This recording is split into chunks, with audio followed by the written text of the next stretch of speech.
ಎಲ್ರಿಗೂ ನಮಸ್ಕಾರ. Welcome to Pradyush home and creativity.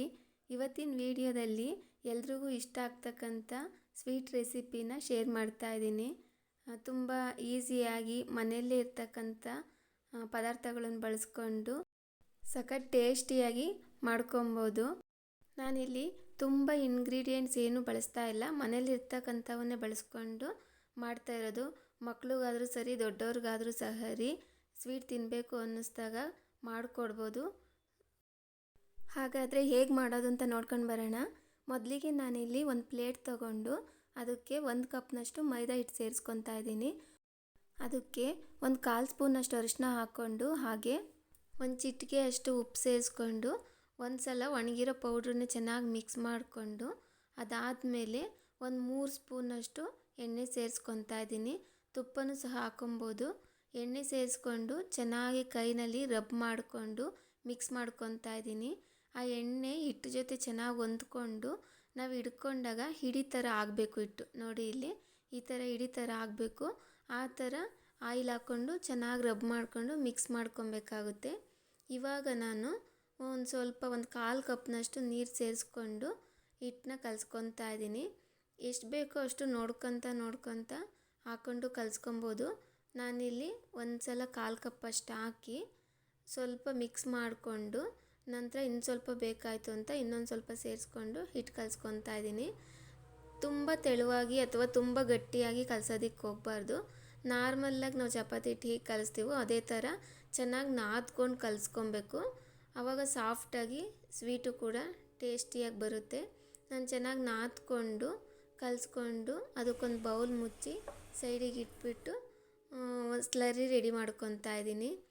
1 ಸ್ಪೂನಷ್ಟು ಮೈದಾ ಹಿಟ್ಟನ್ನ ಒಂದು ಬೌಲ್ಗೆ ಹಾಕ್ಕೊಂಡು ಒಂದು ಸ್ವಲ್ಪ ನೀರು ಸೇರಿಸ್ಕೊಂಡು ಕಲಿಸ್ಕೊಂಡಿದ್ದೀನಿ. ಗಂಟುಗಳು ಇರಬಾರ್ದು, ಸ್ವಲ್ಪನೇ ಸೇರಿಸ್ಕೊಂಡು ಈ ಥರ ಲಿಕ್ವಿಡ್ ಬ್ಯಾಟರ್ ಥರ ಮಿಕ್ಸ್ ಮಾಡ್ಕೊಬೇಕಾಗುತ್ತೆ. ಅದನ್ನು ಸಹ ಸೈಡ್ಗೆ ಇಟ್ಟು ಚಿಕ್ಕದೊಂದು ಬೌಲ್ ತೊಗೊಂಡು ಅದಕ್ಕೆ ನಾನು ಹಿಟ್ಟು ಹಾಕ್ಕೊಂಡಿದ್ನಲ್ವ ಅದೇ ಕಪ್ನಲ್ಲಿ 1/4 ಕಪ್ನಷ್ಟು ಶುಗರ್ ಸೇರಿಸ್ಕೊಂಡಿದ್ದೀನಿ. ಹಾಗೆ 1 ಕಪ್ನಷ್ಟು ನೀರು ಸೇರಿಸಿ ಕುದಿಯೋಕೆ ಇಡ್ತಾ ಇದ್ದೀನಿ. ನಾವು ತಗೊಂಡಿರೋ ಹಿಟ್ಟಿನ ಕ್ವಾಂಟಿಟಿಗೆ ಇಷ್ಟು ಸಕ್ಕರೆ ಸರಿ ಹೋಗುತ್ತೆ. ಇವಾಗ ನೋಡಿ ಚೆನ್ನಾಗಿ ಕುದೀತಾ ಇದೆ. ಒಂದು 10-15 ನಿಮಿಷ ಇದನ್ನು ಚೆನ್ನಾಗಿ ಕುದಿಸ್ಕೊಬೇಕು.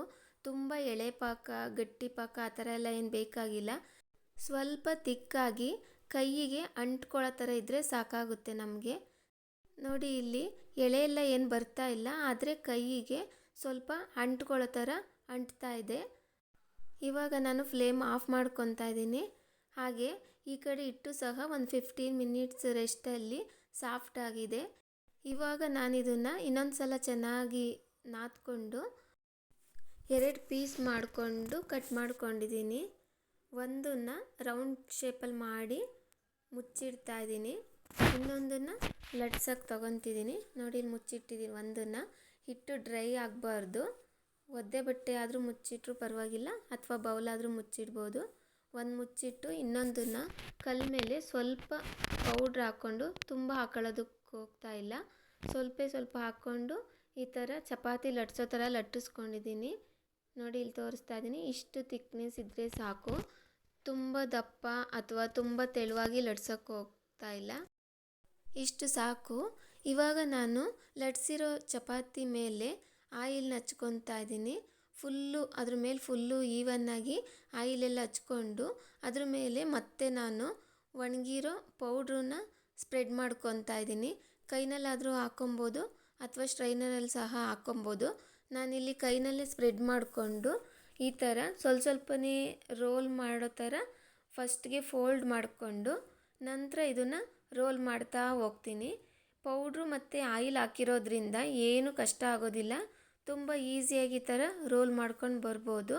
1/4 ಭಾಗದಷ್ಟು ರೋಲ್ ಮಾಡಿದ ಮೇಲೆ ಉಳಿದಿರೋ ಭಾಗಕ್ಕೆ ಎಡ್ಜಸ್ಗೆ ನಾನು ಪ್ರಿಪೇರ್ ಮಾಡಿ ಇಟ್ಕೊಂಡಿದ್ವಲ್ಲ ಸ್ಲರ್ರಿ, ಅದನ್ನು ಅಪ್ಲೈ ಮಾಡ್ಕೊತಾ ಇದ್ದೀನಿ. ನೋಡಿ ಇಲ್ಲಿ ಕಾಣ್ತಾ ಇದೆಯಲ್ಲ, ಈ ಥರ ಎಡ್ಜಸ್ಸಿಗೆ ಮಾತ್ರ ಸ್ವಲ್ಪ ಹಚ್ಕೊಬೇಕಾಗುತ್ತೆ. ಯಾಕಂದರೆ ನಾವು ರೋಲ್ ಮಾಡಿದಾಗ ಲಾಸ್ಟಲ್ಲಿ ಎಡ್ಜಸ್ಸು ಬಿಚ್ಕೊಂಡು ಹೋಗೋದಿಲ್ಲ. ನಾವು ಕಟ್ ಮಾಡಿದಾಗಲಿ ಲಟ್ಟಿಸ್ದಾಗಲಿ ಹಾಗೆ ಸ್ಟಿಫಾಗಿರುತ್ತೆ. ಹಾಗಾಗಿ ಸ್ವಲ್ಪ ಅಪ್ಲೈ ಮಾಡಿಕೊಂಡು ಅದನ್ನು ಸಹ ರೋಲ್ ಮಾಡಿಕೊಂಡು ಈ ಥರ ಮಾಡ್ಕೊಂಡಿದ್ದೀನಿ. ಇವಾಗ ನಮ್ಗೆ ಯಾವ ಸೈಜ್ನಲ್ಲಿ ಬೇಕೋ ಆ ಸೈಜ್ನಲ್ಲಿ ಕಟ್ ಮಾಡ್ಕೊಬೋದು. ನಾನು ಚಿಕ್ಕ ಚಿಕ್ಕದಾಗಿ ಮಾಡ್ತಾ ಇರೋದ್ರಿಂದ ಚಿಕ್ಕಗೇನೇ ಕಟ್ ಮಾಡ್ಕೊಂಡಿದ್ದೀನಿ ಇಲ್ಲಿ. ನಾವು ತಗೊಂಡಿದ್ದು ಒಂದು ಉಂಡೆ ಹಿಟ್ಟಿಗೆ ಇಷ್ಟೆಲ್ಲ ಪೀಸ್ಗಳಾಗಿದೆ ನೋಡಿ. ನಾನಿಲ್ಲಿ ಎಲ್ಲನೂ ಒಂದೇ ಸೈಜ್ನಲ್ಲಿ ಕಟ್ ಮಾಡ್ಕೊಂಡಿದ್ದೀನಿ. ನಾನು ತಗೊಂಡಿದ್ದು ಒಂದು ಉಂಡೆ ಹಿಟ್ಟಿಗೆ ಇಷ್ಟೆಲ್ಲ ಪೀಸ್ಗಳಾಗಿದೆ. ಇದನ್ನೆಲ್ಲನೂ ನಾನು ಒಂದು ಪ್ಲೇಟಲ್ಲಿ ಹಾಕಿ ಒಂದು ಬಟ್ಟೆ ಮುಚ್ಚಿಟ್ಕೊಂಡು ಒಂದೊಂದೇ ತಗೊಂಡು ಈ ಶೇಪ್ನಲ್ಲಿ ಲಟ್ಟಿಸ್ಕೊತಾ ಇದ್ದೀನಿ. ಹಿಟ್ಟು ಆಗಲಿ ನಾವು ಪೀಸ್ಗಳಾಗಲಿ ಮತ್ತು ಲಟ್ಸಿರೋದಾಗಲಿ ಯಾವುದೂ ಸಹ ಡ್ರೈ ಆಗಬಾರ್ದು, ಒಣಗಿರೋ ಥರ ಆಗಿಬಿಡುತ್ತೆ ನೋಡಿ. ಈ ಥರ ಇಷ್ಟು ತಿಕ್ನೆಸ್ಸಲ್ಲಿ ಇದೇ ಥರ ಲಟ್ಟಿಸ್ಕೊಬೇಕಾಗುತ್ತೆ. ಸೈಡ್ನಲ್ಲೆಲ್ಲ ನಾವು ಕಟ್ ಮಾಡಿರೋ ಲೇಯರ್ಗಳು ಕಾಣ್ತಾ ಇದೆ ನೋಡಿ. ತುಂಬ ತೆಳುವಾಗಿ ಲಟ್ಟಿಸ್ತಾ ಇಲ್ಲ ಮತ್ತು ತುಂಬ ದಪ್ಪನೂ ಮಾಡಿಲ್ಲ. ಇಷ್ಟು ತಿಕ್ನೆಸ್ಸಲ್ಲಿ ನಾನು ಎಲ್ಲನೂ ಸಹ ಲಟ್ಟಿಸಿ ಇಟ್ಕೊಂಡಿದ್ದೀನಿ. ಇವಾಗ ಆಯಿಲು ಸಹ ಬಿಸಿಯಾಗಿದೆ. ಮೀಡಿಯಮ್ ಫ್ಲೇಮ್ ಇಟ್ಕೊಂಡು ಎಷ್ಟು ಆಗುತ್ತೋ ಅಷ್ಟು ನಾನು ಆಯಿಲಲ್ಲಿ ಹಾಕ್ಕೊಂಡು ಫ್ರೈ ಮಾಡ್ಕೊತಾ ಇದ್ದೀನಿ. ತುಂಬ ಓವರ್ ಲೇಯರ್ ಥರ ಮಾಡ್ಕೊಂಡಿಲ್ಲ. ಲೋ ಫ್ಲೇಮ್ನಲ್ಲಿ ಮೀಡಿಯಮ್ನಾಗಿ ಒಂದೊಂದೇ ತಿರುಗಿಸ್ಕೊಂಡು ಫ್ರೈ ಮಾಡ್ಕೊಬೇಕಾಗುತ್ತೆ. ಮೈದಾ ಹಿಟ್ಟು ಬಳಸಿರೋದ್ರಿಂದ ನೀಟಾಗಿ ಫ್ರೈ ಮಾಡಿಕೊಂಡ್ರೆ ಒಳ್ಳೆಯದು, ತಿನ್ನೋದಕ್ಕೆ ಟೇಸ್ಟೂ ಕೂಡ ಚೆನ್ನಾಗಿರುತ್ತೆ. ಮೈದಾ ಹಿಟ್ಟು ಬದಲಾಗಿ ಗೋಧಿ ಹಿಟ್ಟನ್ನು ಸಹ ಬಳಸ್ಕೊಬೋದು. ಇವಾಗ ಇದಾಗಿದೆ, ಇಷ್ಟಾದರೆ ಸಾಕು. ನಾನು ಎಲ್ಲನೂ ತೆಕ್ಕೊತಾ ಇದ್ದೀನಿ. ತುಂಬ ಫ್ರೈ ಮಾಡಿ ರೋಸ್ಟ್ ಮಾಡೋದು ಬೇಡ, ಇಷ್ಟಾದರೆ ಸಾಕಾಗುತ್ತೆ. ಇವಾಗ ನಾನು ಎಲ್ಲನೂ ತಕ್ಕೊಂಡು ಮತ್ತು ಉಳಿದಿದ್ದೆಲ್ಲನೂ ಸಹ ಅದೇ ಥರ ಮಾಡಿಟ್ಕೊಂಡಿದ್ದೀನಿ.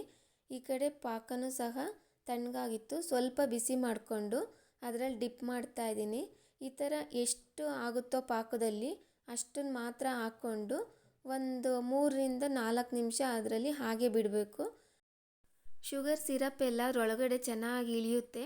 ತಿನ್ನೋವಾಗೂ ಕೂಡ ಜ್ಯೂಸಿಯಾಗಿ ಟೇಸ್ಟಿಯಾಗಿ ಚೆನ್ನಾಗಿರುತ್ತೆ.